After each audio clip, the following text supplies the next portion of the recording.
Now, the other thing we need to go through is shallow versus deep work. So, shallow work is work that consists of simple, easily interrupted, we'll zone into this word easily interrupted tasks that require minimal cognitive challenge. So, you're not really mentally challenging yourself. Well, deep work is intense, focused effort on complex tasks that lead to significant learning and productivity.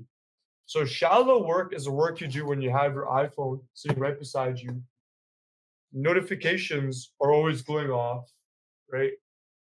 They're always going off.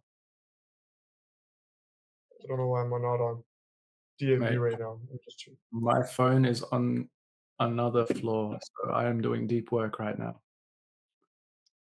Oh, yes. That is actually something I tend to do too. I'll leave it on the balcony, but I have to keep it on me this time so I can respond to you if anything happens. Fair enough.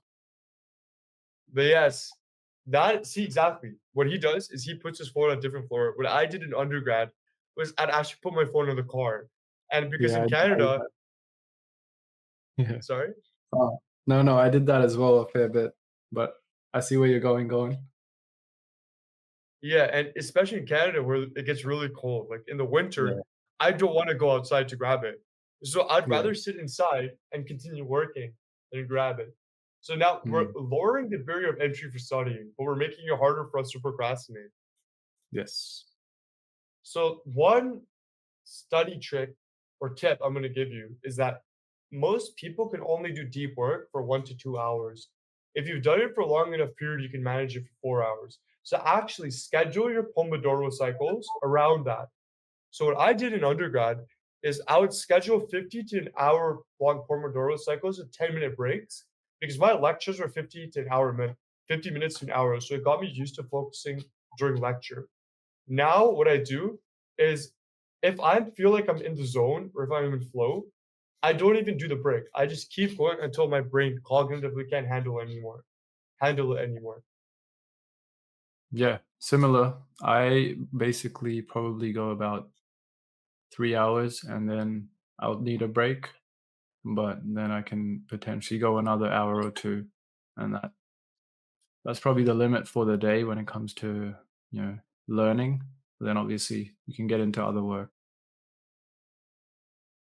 Yeah, and another trick I found is if you switch between doing things, like for Mm, example, I'll switch between medical school reading or editing, and then I'll switch back. I actually yeah, come to that new thing more refreshed. yeah. Um, I can't remember who it was. I think it was Arnold, right?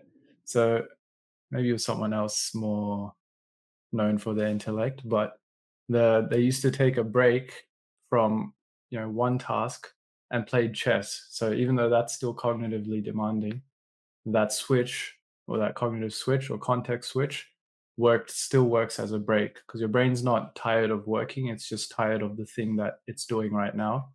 So you can switch to something else and switch back.